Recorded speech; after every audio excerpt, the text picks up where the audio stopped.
All right, what is going on, everybody? Welcome back to another day of SaberSim's DFS office hours. It is Monday, February 20th of 2023 here, wrapping up a big week of kind of niche sports, kind of different sports. We had, MMA this weekend. We had NASCAR. We had XFL. A lot of different things going on. We have hockey all week long. Still on the NBA All-Star break here. So gonna need you guys to help me find some things to talk about this week. So if you guys have questions, get them in the chats and keep the conversation rolling. For those of you who are new here, welcome. My name is Andrew. I'm one of the coaches over here at SaberSim. This is a show where we go over how to use the SaberSim app, answer any and all DFS related questions that you might have, strategy, thoughts on rules, feedback, whatever you guys want to ask. I'm an open book. I will do my best to get you guys an answer. If you guys have questions, you can throw them in the office hours channel in our Discord server. There's a link in the description below to join our Discord. Highly recommend it. Lots of good DFS conversation happening each and every day. And if you're just tuning in, have questions, you can also put them right in the YouTube chat. But we get to all of the questions before the end of the show. So I'm going to pull up SaberSim here. Only one question to get us going today. So now's a great time to get in questions. If you have it, I realize it might be a little bit of a slower week with NBA not back until Thursday, but hopefully we can, get some questions answered prior to then. So the first question that came in here looks like it was from Snowman. It appears Snowman had a good day in the NASCAR streets and was able to, a little over like 10, 15x his buy-ins. So congrats, Snowman. Snowman asked how to post in the winner circle. So along with Snowman, I know that Matt, you all know Matt. Everybody here, Matt makes regular appearances on the show. Matt had 100K bink in NASCAR over on FanDuel. So congrats to Matt. Was a crazy race. Daytona is like notoriously crash heavy and wasn't crash heavy at all. The first 100 laps, the last 75 laps, like maybe one or two smaller crashes. And then, just chaos just broke loose coming down the stretch the last 10 laps. And then they went into overtime. So was just a really crazy race toward the end there. A lot of chaos, but Matt ended up coming out on top. So congrats to Matt on the big 100K bink there. For anybody who, has a win and wants to post in the winner's circle, I'm just going to pull this up really quickly here and we can talk about it because it looked like Snowman did not know how to do it. So that probably means that other people as well are either not aware of it or do not know how to do it. So this is a SaberSim winner circle page. In order to qualify for the winner circle, you need to finish in the top 5 of a contest for at least a $1,000 payout. The prize must be at least 10 times your entry fee or your entries for a single lineup, not like your total entry fees, but whatever it costs to play one individual lineup. And then the tournament must have at least 100 entrants. You must use one of our logos. And then once you do win, take a screenshot of the win in the app showing the logo, post it on Twitter, tag us at SaberSim, and we will reach out to you and get you taken care of from there. Different prizes for different tiers. And, at the highest tier, you get SaberSim for life, free Rolex. You get all of the things you get on the lower tiers, which is a swag box that comes with a t-shirt. You'll get a hoodie, a hat, and a backpack. Those along with that, you get featured on this page. You get your picture up in the app, and you get to, kind of show it off, right? So, there's a million tier, there's a 100K tier, there's a 10K tier, and there is a 1K tier as well as the max challenge. If you guys participate in the max challenge, I know a lot of people have been getting their end of the season prizes. I've seen a lot of screenshots in the Discord about Yeti coolers, and they look awesome. So I hope you guys are enjoying all of the end of the season prizes and are enjoying your coolers, right? So here's the 10K tier. You get 3 free months, a swag box, t-shirt, hoodie, and a hat. And then there is a 1K tier down here. We just have so many winners. It's so hard to get that low. 1K tier, you get 1 free month, a swag box, and a t-shirt. So if you guys win, take a screenshot you see here on the screen. with the SaberSim logo, post it, and we will get you guys taken care of. We love adding pictures to this page, and we love our users continuing to win and have success in DFS. So Snowman, those are, the rules and kind of what the winner circle is all about there. All right. Question here from A Game. Let's see some NHL lineup build rules. Yeah, so I know that NHL, kind of a strange day. They had like 2 games start today at 1 p.m. Eastern. So I know like the DK main slate has already started, and we can see it up here in the app. But they do have 2 afternoon slates as well as some showdowns. And then I know that FanDuel is running the main slate as like a 4-gamer, and then which is like their primary slate with their big prizes, and then the 2 1 p.m. Eastern games are like part of their all-day slate, and then they did like an early only. So the 2 sites are definitely treating it differently. If you guys missed the main slate over on DraftKings, there is still time to plenty of time to enter the main slate over on FanDuel. So if you're looking for some NHL action on a day where there is no NBA, that is what I would check out. So talking about rules here, we talked about this a little bit the other day, and our friend Willie K was happy enough to jump in and give me some feedback on like some rules that I'm using for NHL, which full disclosure, like I'm not a big NHL player. Had a lot of fun with it, to be honest. Last Friday, there were like multiple, really high scoring games. I believe with the Kings and the Ducks, and with the Islanders, and I forget who the Islanders played. But was a really fun day of NHL. It was nice to try something different and have a little fun. I had a lot of tickets for the Friday slate. So as far as rules, what I had originally done, I'll show you guys like what I'm using. So originally I was doing a stack 3 from the same power play line, but Willie K the other day encouraged me to try out a stack 2 primary players from the same power play line. So what I'm doing is like stack 2 must be on the same power play, leaving all of the EV lines and power play lines selected, saving that rule as like a power play stack, and then doing a second stack for an EV line, and then must be on the same even strength line, unchecking D here, and then leaving all of the lines selected. So this is a way that, as somebody who does not play NHL regularly, is a good way for me to just kind of force in some correlation. Not to say that the builder won't give you it, kind of off the bat or right away. But the fact is that, I'm such like a novice to the sport. I don't really, know many of the teams or the players. I listened to the pro video with Scott last week, and, Scott is so sharp, making adjustments to certain teams and certain players based on like a range of factors that he has discovered over, his NHL DFS career, which spans, like 4 to 5 years. So it takes a lot of time to kind of gain that knowledge and learn where those holes are.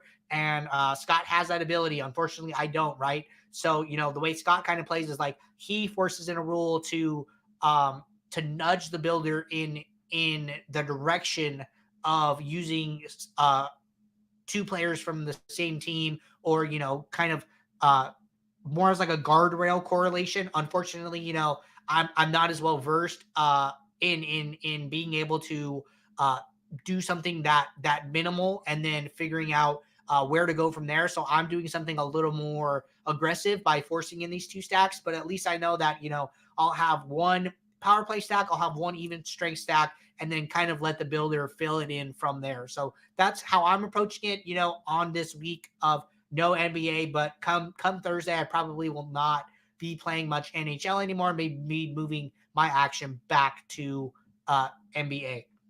All right, Hiker really said, hey, Andrew, can you explain why the default correlation slider setting is so low for NHL GPP, since there is so much correlation in the sport? Yeah, I'm happy to look at it here. I will say that right off the bat, so the correlation is at 1 today. My guess is that because this is a 4-game slate, right? So if we were to go back, let's go and try to find like a big slate from another day. It's like a 5-gamer, maybe not. Okay, so we have an 8-gamer on February 16th, and correlation is up like to 4 here. So my guess here is that larger slate, you're gonna need you're gonna not need the optimal to win. You just want to kind of force in some more correlation and get some bigger stacks because the slate is so big, right? But on a day like today, where it's only a 4-game main slate over on FanDuel, this is a much smaller slate, probably less viable lineups, less viable options, depending on who you're talking to. So I think that it is a combination, and Neil just stole my thunder. So it's a combination of, one, sim diversity being so high, and two, the size of the slate is going to lead to less correlation like additional impact needed. So when we are taking these single slate simulations, there is natural correlation in the sims. Like when what we're doing is we are simming this Philly game, and then this San Jose game, and then this Islanders game, and then this Rangers game. Like we are simming each of those games one time, looking at how all the players did across those sims, and then basically building the optimal lineup based on the projections there. So by taking the single slate simulations, like somebody is going to get an assist, like there are going to be natural correlations in the sims. So one, we're accounting for correlations but with sim diversity being so high, and then two, we're just adding a small correlation touch on top of that, one, due to the size of the slate, and two, due to sim diversity being so high. But yeah, Neil hit it on the head here. So thank you, Neil, for jumping in there and helping out. But you definitely have your understanding correct there. All right. That is our last question, everybody. I'm going to hang out a little bit, let some questions roll in here, and see if anybody else has anything that they want to chat about today. So I did see that, I was kind of surprised. They did like size up the contests on Friday specifically. I know this week is supposed to be big. Kind of weird with like the 2 early games. Feels like it's kind of throwing off some of the prize pools. They kind of got to split it up and do some different things. But I believe tomorrow and Wednesday they have like some really big tournaments. I was really surprised to see like the big 444 on DK, 150K to first for like that like higher stakes contest. I think that's like the biggest one that they're probably going to run all year, because I know that they ran a 100K opening week, but I did not see them run anything above that. So the 150K 444. Hope you guys have some tickets. I would not suggest just raw entering that contest. Hopefully you guys have been playing some satellites. I would say, I don't think enough people probably take advantage of the satellites. Gonna go on like a little satellite rant right now, and then I'll jump on Neil's question here. But I would say FanDuel has so many satellites. Definitely like DK has. I mean, I think DK has like a good amount too, but especially like under the $3 threshold, I think FanDuel has so many satellites, and then especially like the cross sport satellites, they overlay like all the time. So one specifically that comes to mind is that they run like a $5 entry NHL Monster satellite, or they were running it like a couple weeks ago, and it's like 74 entrants. It almost like never gets halfway full. So I mean, just like the overlay that you get with the satellites on FanDuel makes me like putting some more action on there. So like I think that all the satellites under $3 are really good. And then I think that you can kind of overlay hunt close to lock, and then find a lot of overlaid satellites that might be above $3. But I mean, hey, when it's like half full, like there's no reason kind of not to play it if it's like a decent entry fee and kind of within your bankroll parameters. So I would highly suggest, taking advantage of a lot of the overlay that you find on FanDuel. I know DraftKings has like a lot of good satellites too, but those like tend to fill like pretty regularly. So I think, you get a little bit more of an advantage by playing some satellites over on FanDuel. And then Aaron said, yeah, I love throwing in lineups in satellites. Just like one more note on that, the way that I kind of do this is that I do not build a unique lineup for every single satellite that I play, mostly because I don't want my top scoring lineup to win a $4 ticket in a satellite, right? So the way that I'm kind of handling it is that um, I am basically looking through all of my GPPs and the price pools, and then like saying, okay, I care about all of these contests, and usually it's like where first place covers my entry fees for the night, and then saying I just want to build a unique lineup for all of these, and then I am duplicating my satellites from within that set. So I'm still getting like 200 to 300 unique lineups a night, but from those 200 to 300 unique, I am duplicating all of my satellites from within those. So sometimes, I have like one lineup entered in like 3 contests. One is a GPP, 2 are satellites. The great thing I like about that is that, if I have like 5 contests or if like 5 lineups that do good, then I'm gonna win, 10 to 15 satellite tickets as well as what I'll win for the GPP. So I kind of like that better than, potentially having like a high scoring lineup and like a $4 ticket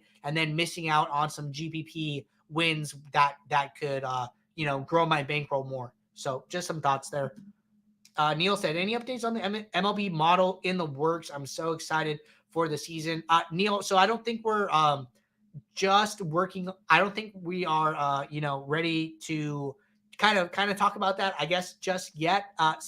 Some things in the nearer future for you guys. I don't want to spoil anything, but MLB is like obviously a huge season, obviously right around the corner. Hoping to have some other things done in like the next couple weeks here, and then we will be talking about MLB. I would say like probably early to mid March. So give us like another 2 to 3 weeks on the MLB content, but we will for sure be talking MLB prior to the season starting. But yeah, no, looking forward to this season. I went to Long Beach State, and Long Beach State. It last time I checked, it's been a couple years, but Long Beach State has like the most players, most alumni in the big leagues, like historically, like most numbers, right? So on top of that, I know a lot of guys that like when I was there, I worked with the team directly, and I know a lot of guys that got drafted. Like I know Jaron Duran, he's with the Red Sox. He's been up and down for like the last 2 years, been playing really well. Hopefully he is going to be a regular in their outfield this year. But I know like Jaron Duran, I know one of the guys I know, Adam Sebaneris, he got traded from the Angels to the Brewers this last season. And then I know another reliever over on the Marlins, a guy on the Cardinals. So hoping to see these guys, make some big league rosters this season. So I'm following along closely with spring training and seeing how the guys I know are doing. So I'm really excited for the MLB season myself. All right. Let's see here. Hiker really said, what are your thoughts on the use of mini uniques in NHL? Is it dependent on slate size and /or number of entrants? Thanks. Okay. So Hiker really, I think using mini uniques is honestly a great thing to do for NHL. And I'm just going to run a couple lineups here so we can talk about it a little bit. But I will just say, the only thing that really depends on like slate size is the number of uniques you're going to be able to get to, right? So just think, smaller slate, you're probably not going to be able to get to as high of a number as if you were on a larger slate, just because of like viable options and players are probably going to be used in a higher percentage of your pool, right? So looks like we have like 5 players over 20% here. I don't know what this number looks like on like an 8, 9, 10 game slate, but my guess is it would be lower. So just right off the bat, there's probably less viable options, probably less good options. So just become comfortable using less mini uniques on a smaller slate in general. But I think mini uniques is great. I will use it regularly in my own process. I know that Scott is a huge advocate of mini uniques, and he's obviously our resident NHL expert. Concept that he talks about in his NHL like pro videos is this concept of militant diversity, which is basically he is just trying to get as diverse as his pool will let him. So that leads to him making more adjustments in the home screen to try and make sure that regardless of what lineups or players or combinations are used in the post build, that he is okay playing any of them. And then that will allow him to have more available lineups to get even more diverse. But I think mini uniques is great. I think the builder is doing a really good job. Like right off the bat here, let's see, we are at 4 mini uniques, which is just about the halfway point, and we're only at lineup 31 out of 500. So let's get this up to 5. At 5 mini uniques here, which is, there are 9 players in this lineup, so that's over half of your lineup. Is different from every other lineup of your 20, and we are only at lineup 48 out of 500. So we are still within the top 10% of your lineup pool and have a huge amount of diversity here. So like this looks great to me. I think that we've made a lot of good improvements. The sim diversity slider has helped out a lot with making lineups more unique and keeping those lineups toward the higher end of your pool and grading really well using SaberScore. So I'm a big advocate of mini uniques. I would use it, and I would use it, to the point that you're comfortable with, right? I think this 5 is, I kind of like a heuristic that I like to use is like, if half of my lineup is different from every other lineup in the pool, then usually I'm okay with that, and I'll kind of just be hands off at that point. There are exceptions to that, right? Like when I was building lineups for, well, maybe not. Like when I was building lineups for Daytona on FanDuel yesterday, there's like 5 drivers in a lineup, and I was running like mini uniques of 3, just because it's so crash heavy, right? You kind of want to be as diverse as you can. Maybe 4 is fine. Even if you're playing like a smaller number of lineups, maybe you're playing like a 3 max. Maybe you do mini uniques of 5, and where each driver only gets used one time because you only have 3 lineups. That's 15 total drivers, and there are 40 drivers. So I don't think there's anything wrong with that approach as well. But just kind of depends like what kind of player you are. No right or wrong way to use it. Some people don't like using it and just max EV, right? And then some people are like, no, I want to get it spread out as possible. And then, I'm kind of somebody who likes to come in somewhere in between there. So a lot of different ways to use it. Would you do it the best way you see fit? Aaron said, great, you answered my next question. I like to chase overlay with like 15 minutes before lock. Yeah, I think that's a great option, and I would do it cross site too. So, but I'm telling you guys, like those cross sport satellites are the most likely to overlay. So if you're playing NHL, like go look for like some PGA or like some golf ones. They usually run like a golf mega qual, which is like I think it's like a $4 9 max, and they usually have like 400 to 500, total entries. And like I've seen that one only get into like the 200s and like overlay significantly. So I one other thing I like to do, and so we're gonna use this $4 as an example, right? I'm pretty sure it's a 9 max. I will not enter the max. Usually, what I like to do is I like to enter 6 entries into that contest, and I'll tell you guys why. Because you're winning $15 tickets to PGA. Like it's a $15 PGA contest, I believe, in April is what it's for. Probably like the first master or the first major or something like that. So I could enter like if I enter 9, then I have to win 3 tickets to have like a set off there, and then so I'd basically be winning $9 of like free satellite entries. But I think even winning 3 tickets in that specific format is like kind of tough. So I'll usually enter 6 lineups because that's $24 as opposed to 7, which is 28. So if I enter 7 times and I win 2 tickets, that's $30 worth of tickets. I only get like $2 of like satellite entry fee there. But if I do 6 and I can still cash 2, then I'm getting like a little bit more return for my investment there. So I would just like kind of think about, how many tickets are you shooting for? What are you gaining by playing that satellite? Like if I were to enter 7, I would kind of need to win 3 for that to be like, to beat the rake, right? They're still raking this at like 15%.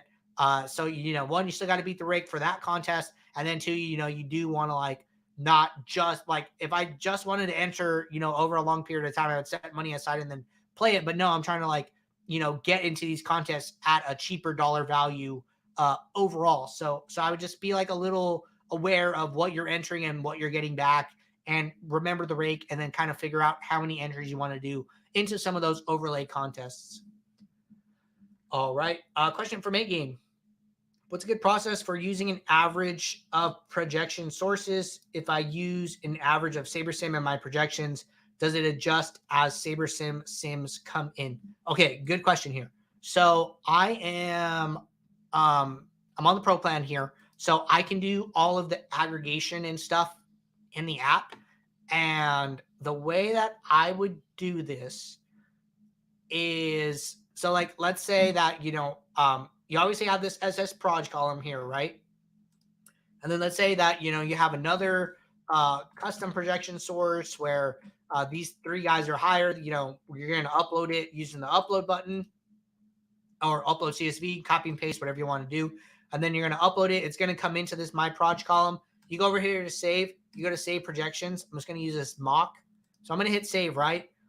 Now it's going to create a new column for any players that your new file or copy and paste did not have a projection for. It is just going to copy over the SaberSim projection. So like I only changed these three guys up at the top. So for everybody else, it's just going to assign them the SaberSim projection, just so you guys know. That is how it works. And then now that I have, the SaberSim and the mock, they're both available under this projections dropdown. One, I can use an average, which is this average projection column, which is going to take the average of the two.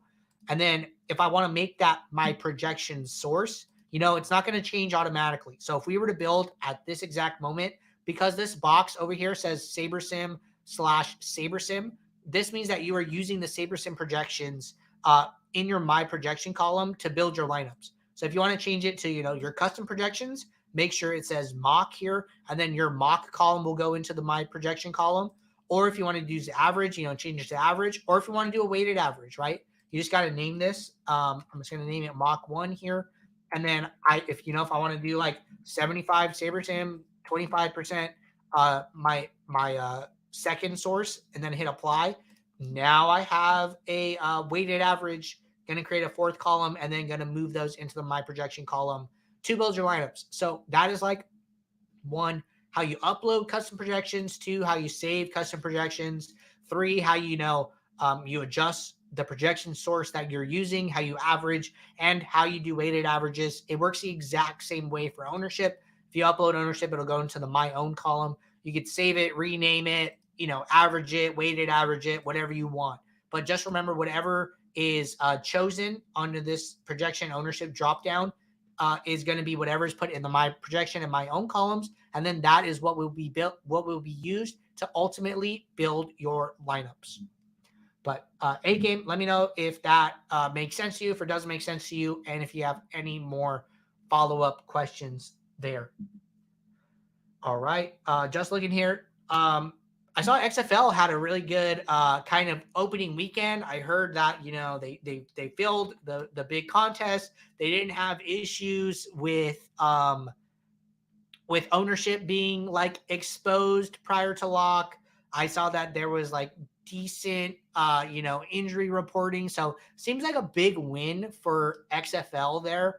And we'll be interested to see if like they continue to run bigger contests. I know that they already sized it down, I think a little bit. Maybe it's like a 50 cater first, but ultimately a successful weekend for XFL. So like that is promising for the future. I know that we are going to try and be supporting it further. We are showing the slates in the app with player IDs, with, salary. So you can upload custom projections. Maybe more news to come on that front in the near future. Fingers crossed there, everybody. You guys can guess what I'm alluding to, but not going to explicitly say it here at the moment. But we are just about at the 30-minute mark. If you guys have any questions throughout the day, throw them in the office hours channel in the Discord, and that'll get us a queue of questions to get rolling on tomorrow. Hopefully, we continue to have different things to talk about, different ideas, different concepts as we wait for NBA to return. But until tomorrow, 2 p.m. Eastern, I will see you all. Take care.